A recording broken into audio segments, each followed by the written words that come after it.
Deb Hayes is a 62-year-old mother and grandmother. These are the most important roles in her life, though closely followed by her 33-year career as a midwife. She works in a primary unit in the South Island of New Zealand. It's lovely work, mainly normal physiological births and supporting breastfeeding. Deb Hayes, please. Yes, go. Can you hear me? Hello. Good evening, everyone. And thank you for coming to listen to us. You've gone, Janet. Is that okay? Okay. Anyway, I expect that every one of us has felt the full cascade of emotions that women have when we see what's happening to women's rights in the world. Sometimes I think it can't be happening. I had no idea that women's rights could be so fragile. I often wish that my senses hadn't been assaulted by this mess. But you can't unsee it. I'm haunted. I grew up safeguarding myself from harm from men.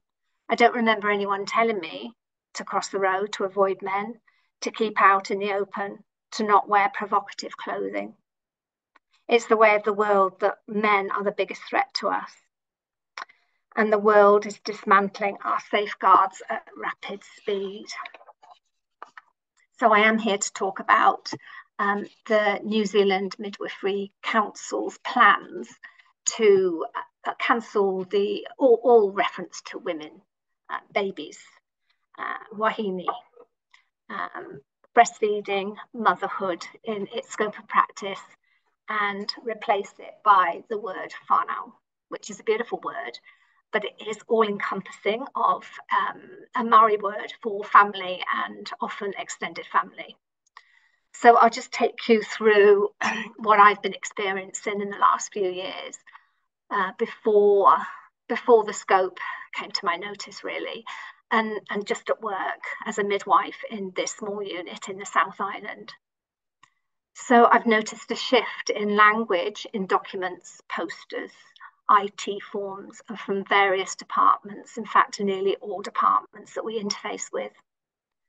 Some of the favourite expressions are cervix havers, birthing person, chest feeding, non-gestating parent, sex assigned at birth. Maternity has gone, and now the preference is perinatal. I think maternity is just too maternal.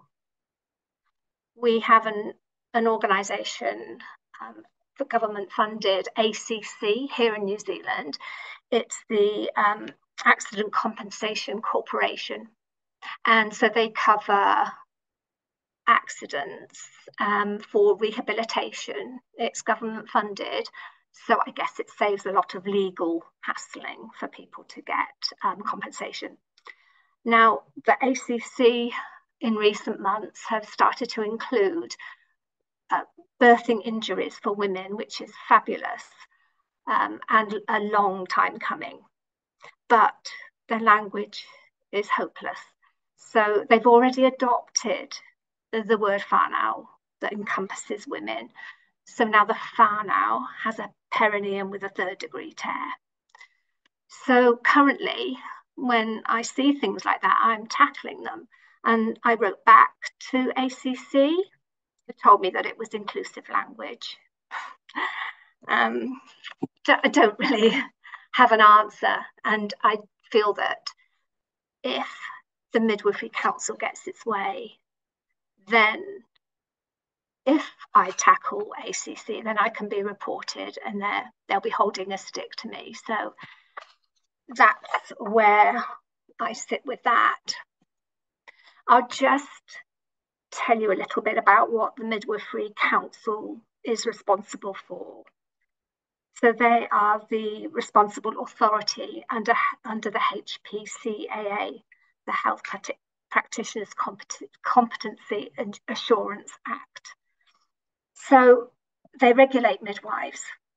They set the standards of care for midwives, their education, their performance and their conduct, and of course their discipline. They also organise our practicing certificate, which is an annual affair. and they can put restrictions on our practicing certificate. So just going back to what is happening alongside the midwife's proposed scope of practice and the length of time it's taken to construct it. So it appears that the scope is preparing for a brave new world of men accessing maternity care.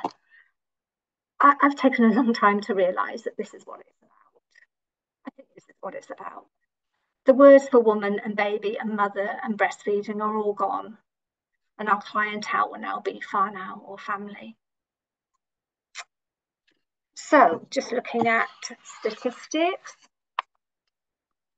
the scope has taken nearly 4 years to construct and nearly $400,000 of Ministry of Health funds, and 19 people to write it. I think their plans were for it to take 2 years, and their estimate was 377,000. And likely, I mean, just guessing that it's 400,000, but it could be a lot more. I don't know. So essentially, the descriptors for anything relating to females and babies are gone.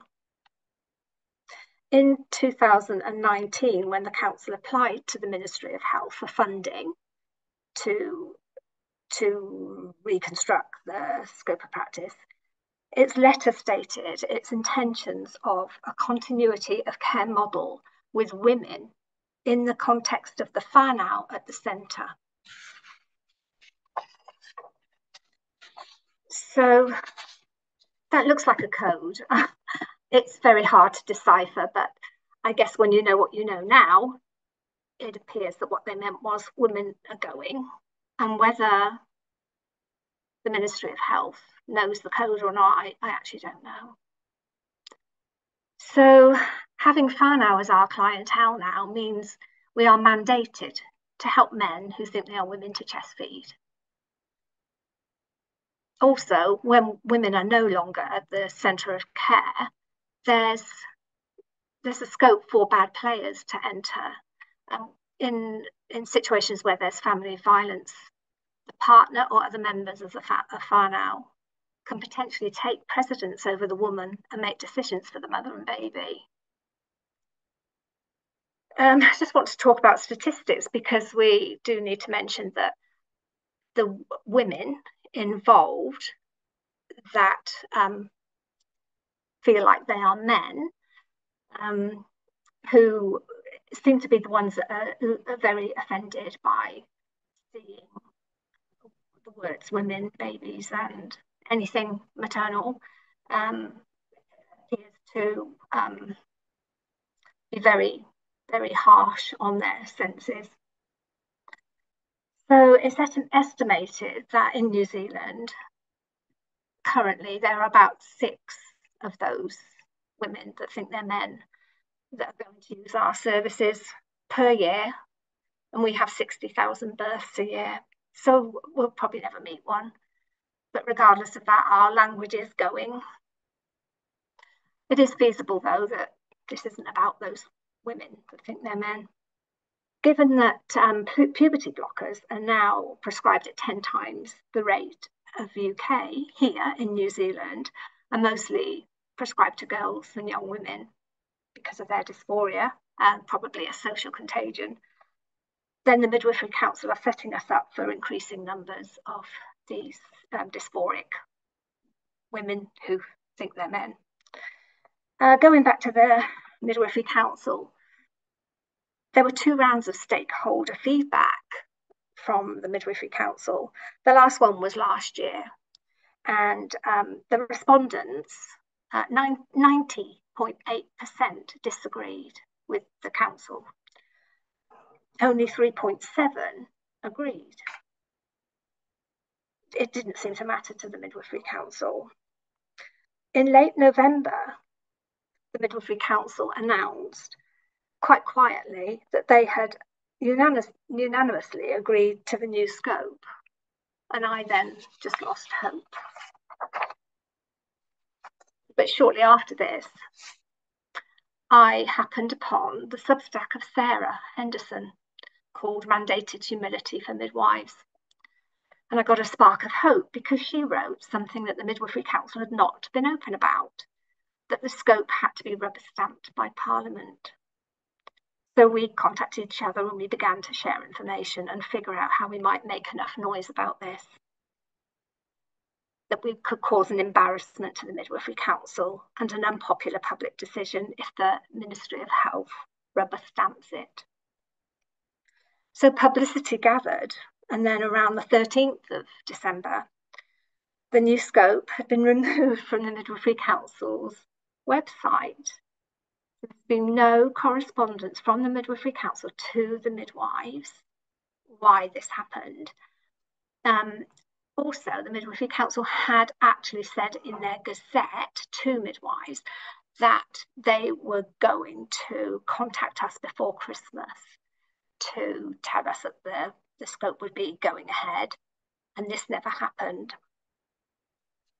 So since then, the Midwifery Council has largely remained silent. They don't appear to have submitted the scope to Parliament, but around 2 weeks ago, they gave a statement to a journalist, and when asked, they said that there was no particular definition of a woman. Very sad. So currently, my petition has over 6,600 signatures, and it expires on the 1st of March. And I may just read you what my petition says, if that's okay.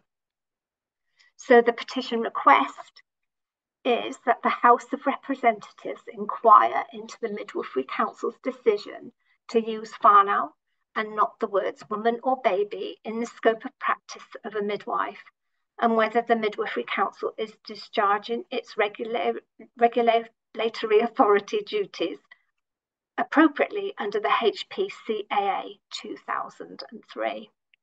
The petition reason, is the Midwifery Council has agreed to replace the words woman, baby and mother in English and te reo with Māori.